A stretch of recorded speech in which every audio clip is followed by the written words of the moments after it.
नमस्कार, the Indian diaries में आपका स्वागत है। मैं हूं राकेश त्रिपाठी। बीते शुक्रवार को श्रीनगर में पत्थरबाजी की एक और घटना देखने को मिली, लेकिन ये घटना पिछली घटनाओं से अलग थी। जब पहले श्रीनगर में पत्थरबाजी की घटनाएं होती रहती थी, आप याद करें, अब तो वो होती नहीं, उनसे थोड़ी सी अलग थी। असल में जम्मू कश्मीर वक्फ बोर्ड ने हजरत बल दरगाह का रिनोवेशन कराया था। 11 महीने से काम चल रहा था और जब ये पूरा हुआ तो वहाँ उसका उद्घाटन हुआ और एक शिलालेख लगा दिया गया, जिसमें ऊपर बाईं ओर अशोक का चिन्ह लगा हुआ था। जाहिर सी बात है, वक्फ बोर्ड जो है भारत सरकार का उपक्रम है, तो अशोक का चिन्ह तो भारत सरकार जहाँ जहाँ भी रहती है वहाँ पे रहता है। आमतौर पर तो ये बड़ी सामान्य सी बात होती है कि सरकार कोई भी सरकारी इमारत, सड़क, पुलिया या पुल बनाती है तो वहाँ उसका उल्लेख किसी पत्थर पर किया जाता है, ताकि लोगों को पता रहे कि ये कब बना, किसने बनवाया और उद्घाटन किसने किया। यहाँ जो पत्थर लगाया वो इन पत्थरबाजों को नागवार गुजरा। इन पत्थरबाजों में ज़्यादातर औरतें ही थीं और वो औरतें जो अशोक चिन्ह को तोड़ने के लिए उस पर पत्थर से वार कर रही थी। साफ है कि बड़े योजनाबद्ध तरीके से इन औरतों का इस्तेमाल किया जा रहा था, ये जानकर कि पुलिस इन पर डंडे नहीं बरसाएगी और इन्हें एक शील्ड की तरह इस्तेमाल किया जा सकता है। आपको बता दें कि मामला 5 सितंबर 2025 को ईद ए मिलाद का है, जब दरगाह के ब्यूटिफिकेशन के बाद लगाए गए मार्बल के पत्थर पर लोगों ने आपत्ति जताई थी और विवाद बढ़ने पर गुस्साई भीड़ ने अशोक स्तंभ को तोड़ दिया था।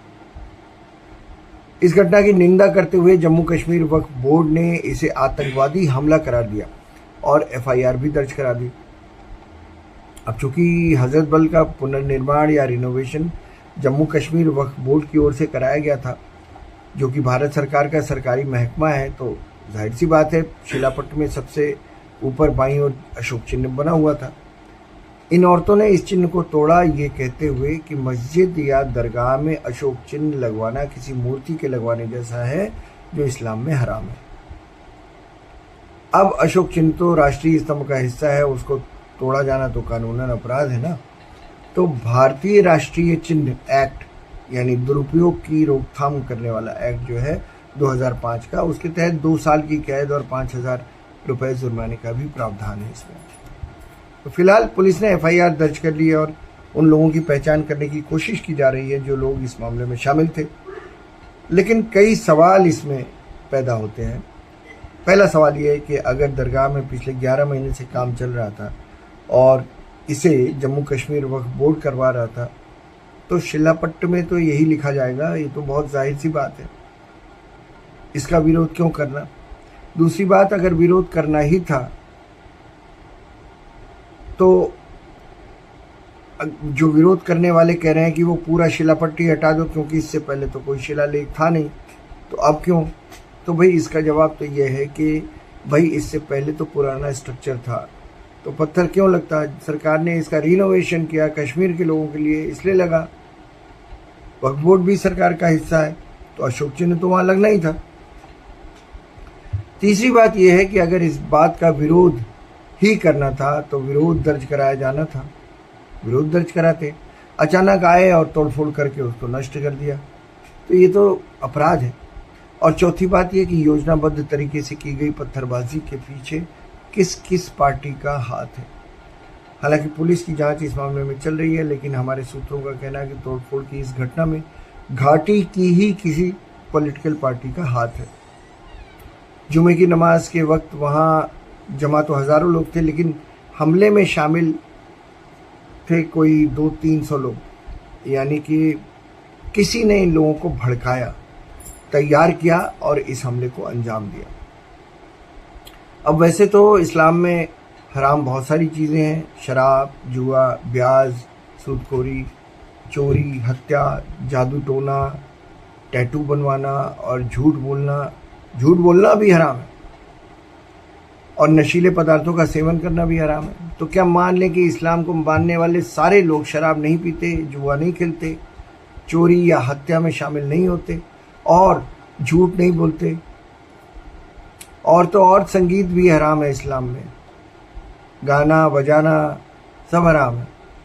और भारत और पाकिस्तान के ज़्यादातर म्यूजिशियन तो मुसलमान ही हैं। नाम आपको भी पता है। तो क्या वो सब इस्लाम के खिलाफ काम कर रहे हैं? अपनी अपनी समझ की बात है। अगर अशोक चिन्ह उन्हें बर्दाश्त नहीं है तो फिर उन्हें भारत सरकार कैसे बर्दाश्त होगी? कश्मीर का सारा डेवलपमेंट बर्दाश्त है, शांति की बहाली बर्दाश्त है, टूरिज्म पनपे वो बर्दाश्त है, हाथों की कारीगरी वाली चीज़ों की खूब बिक्री हो वो बर्दाश्त है, फिल्मों की शूटिंग बर्दाश्त है, क्योंकि इन सब से आता है पैसा, इन सब से ज़िंदगी में आती है खुशहाली। लेकिन जिसकी वजह से आ रही है वो खुशहाली, उसका चिन्ह बर्दाश्त नहीं है। आप में से जो लोग ताजमहल देखने गए होंगे, आपको याद होगा कि ताजमहल के मुख्य दरवाजे के मेहराब पर खूब सारे फल फूल पत्तियों की नक्काशी हुई है, बड़ी सुंदर है। तो वो भी तो मकबरा ही है, एक मुसलमान शासक द्वारा ही बनवाया गया है, वो भी 400 साल पहले। तो क्या वो इस्लाम की परंपरा के खिलाफ है? यहां बता दूं मैं, चित्रकारी भी हराम है इस्लाम में। तो हुमायूं का मकबरा ले लीजिए, केंद्रीय मकबरे के प्रवेश द्वार की छत को ताड़ के पत्ते के आकार के प्लास्टर से सजाया गया था, जिसमें रंगीन पैटर्न थे। तो क्या ये इस्लाम के खिलाफ था? फिर ये सारे मकबरे एएसआई से संरक्षित हैं और हर मकबरे के कंपाउंड में एएसआई का बोर्ड तो रहता ही है और वहाँ अशोक चिन्ह भी रहता है। तो दिल्ली और आगरे में तो हमने मुसलमानों को कभी कोई प्रोटेस्ट करते हुए नहीं देखा कि ये इस्लाम के खिलाफ है। जाहिर है अशोक चिन्ह का तोड़ा जाना किसी धर्म की मान्यताओं से प्रेरित होना कम, बल्कि एक पॉलिटिकल एजेंडे के तहत किया हुआ काम ज़्यादा लगता है। अब ये पुलिस की जांच का विषय है कि अशोक चिन्ह को तोड़े जाने के इस मामले में कौन कौन लोग शामिल हैं और ये किस पार्टी से ताल्लुक़ रखते हैं। इस पूरी घटना पर अब तक न तो नेशनल कॉन्फ्रेंस की ओर से कोई बयान आया है और न ही पीडीपी की ओर से, लेकिन जम्मू कश्मीर वक्फ बोर्ड की चेयरपर्सन ने इसे आतंकी घटना ज़रूर करार दिया है, जो कि बहुत बड़ी बात है। लेकिन ये घटना मुख्यमंत्री उमर अब्दुल्ला के लिए एक चैलेंज ज़रूर है, क्योंकि वे अक्सर जम्मू कश्मीर को फुल स्टेटहुड देने की बात करते रहे हैं। लेकिन अगर कश्मीर में ऐसी घटनाएं होती रहेंगी तो शायद स्टेटहुड की मंजिल अभी बहुत दूर है।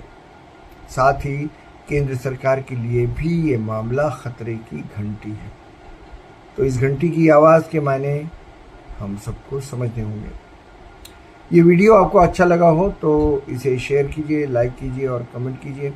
साथ ही ये चैनल सब्सक्राइब भी कीजिए और मुझे दीजिए इजाज़त। नमस्कार।